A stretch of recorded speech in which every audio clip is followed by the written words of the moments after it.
دیکھیے ملک ٹھیک چل رہا تھا، ایک سازش کے ذریعے نواز شریف کو نکالا گیا، جھلو پھیرا گیا، جیل میں ڈال کے الیکشن کرایا گیا، چلو ہم نے مان لیا، چل پڑا الیکشن، ٹھیک چل رہا تھا. ایک آپ نے اسمبلی ڈیزالو کر دی مفت میں، 2 صوبے آپ نے توڑ دیے، تو فساد پھر کورٹ میں جو کچھ ہوا یہ ہوا. اس لیے ہم یہ سمجھتے ہیں کہ ہر آدمی کو اپنی رسپانسبلٹی لینی چاہیے. ہمیں انہوں نے لگے دیا نا، میری مجبوری جواب بن گئی، بٹ میں کہتا ہوں آگے چڑھنا چاہیے. آگے تو تب چلا جائے گا نا جب ان کے جو لیڈر ہیں ان کے خلاف جو کیسز آپ نے کیے ہیں یا آپ کے اس سے پہلے ہوئے ہیں، ابھی چلے آپ حکومت میں اس وقت نہیں ہیں، تو اگر ان کو لیول پلینگ فیلڈ نہیں ملے گا اور وہ غلطیاں بار بار ہوتی رہیں گی تو پھر کیسے چیزیں؟ میں نے آپ کو 5 الیکشن بتائے، نواز شریف تو نہیں تھے. اچھا آگے ٹھیک، سنیں، غلط ہوا نا، ہم نے سب نے دیکھا کہ غلط ہوا. اوکے آگے سنیں. 18 میں الیکشن گورنمنٹ بنی ان کی، میاں صاحب کو نکال کے جس انداز سے نہیں تھے نا، تو ان کے خلاف تو آپ کوئی بات نہیں کر رہے. نہیں میں یہ کہتا ہوں مطلب جب باجوہ جب آپ الیکشن پہ آ جائے نا، ٹھیک، تو پھر اگر یہ آرگومنٹ آپ لیتے ہیں تو الیکشن بھی پھر انویلڈ تھے. مان جائیں یہ بھی، میں آج بھی کہتا ہوں آگے بڑھا جائے. نہیں ہے تو سکو پیچھے لڑتے رہے نا، تو ہم لڑتے رہیں گے، ہم بھی کمی نہیں کریں گے. ہم آگے کیسے بڑھنا، تو وہ کیسے مانیں گے؟ میں بتاؤں، میں بتاتا ہوں. نہیں میں عمران خان صاحب کو چاہیے، جیسے میاں نواز شریف نے تقریر کی ہے نا کہ مینار پاکستان میں کوئی منفی بات نہیں کی، آگے چلو.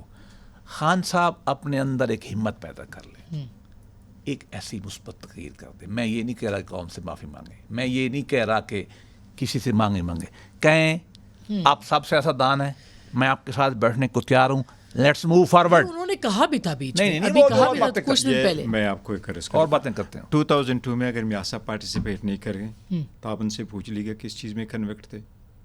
2002 آپ نے اپنے چیف آف آرمی اسٹاف کے جہاز کو اغوا کرنے کی کوشش کی، سپریم کورٹ کی یہ فائنڈنگ ہے، کورٹ کی، اور آپ کو کہا کہ آپ ان کو کہہ رہے تھے کہ ان کو واپس لے جائیں سری لنکا میں.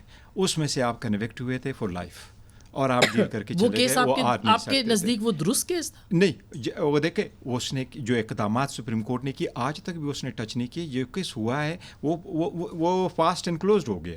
سپریم کورٹ نے جو ہو گیا، مگر آپ کی ذاتی رائے کیا ہے کہ وہ درست کیس تھا کہ پرائم منسٹر پہ طیارہ کا ہائی جیک پہ پھانسی اور موت اور سزائے موت کی سزا دے؟ نہیں، میں سمجھتا ہوں آئینی قانونی یہ پرائم منسٹر کا اختیار ہے، وہ کس کو چیف آف آرمی اسٹاف بنا رہا ہے، یہ اختیار اس کے پاس ہے. لیکن دیکھو نا، یہ وائٹل ارگن ہے، وائٹل آرگنائزیشن ہے. اس طرح نہیں ہے کہ وہ باہر ملک سے آ رہے ہیں اور آپ کہیں کہ اس کو اترنے نہ دے.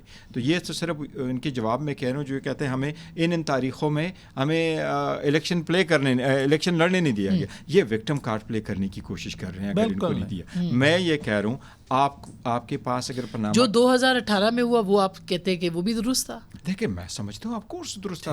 2018 میں کیسے ہوا؟ میاں صاحب کے خلاف کیا پناما میں 2016 میں آیا. پناما کو ہم نے کہا کہ پناما کے آ جائیں. میاں صاحب کی کمپنیاں ظاہر ہوئی، 350 جرنلسٹ اس میں موجود تھے، پاکستان کے جرنلسٹ تھے، دنیا کی اہم ترین انویسٹیگیٹو جرنلسٹ تھے. انہوں نے وہاں فائنڈ آؤٹ کر لیا یس میاں صاحب. مگر سر ان کی ڈسکوالیفیکیشن کو حامد خان صاحب جیسے لائرز کہہ چکے ہیں کہ وہ دیکھیں وہ دو الگ الگ چیزیں. جو ڈسکوالیفیکیشن سپریم کورٹ نے کہا تو سپریم کورٹ نے یہ کہا آپ نے وہ بچے والا سے وہ ڈکلیئر نہیں کیا، وہ نان ڈکلیریشن، یہ ایک چیز ہے. سیکنڈ اسپیکٹ اس کا یہ ہے کہ آپ کی ایسٹ سے یہ بات لمبی ہو جائے گی کہ وہ بیٹے کی تنخواہ نہ لینے کے اوپر اپنے بیٹے کی جے آئی ٹی بنا اس میں ان کو کہا گیا کہ اب آخری یہ ہے، میں اپنی یہ بات واپس لیتا ہوں، ہمیں آگے بڑھنا چاہیے. میں اپنی پارٹی سے، اپنی حکومت سے شدید گلہ کرتا ہوں کہ انہوں نے عمران خان کو کچھ نہیں کیا. میں آج مطالبہ کرتا ہوں کہ جو انہوں نے جرم کیے ہیں پاکستان میں ان کے تمام لیڈروں کو پکڑا جائے، اور خاص طور پہ جو انہوں نے میرے ہیروز کو 9 مئی کو طے کیا ہے، ان کو ایسی بدترین سزائیں دی جائیں یہ سر نہ اٹھا سکتے. ایک لفظ کہہ دوں، ان کو پھر بھی یہ دعویٰ ہے کہ یہ مسیحا بن کے آ رہے ہیں اور یہ ملک کو یکجا کر. مسیحا ہم نے کہا عمران خان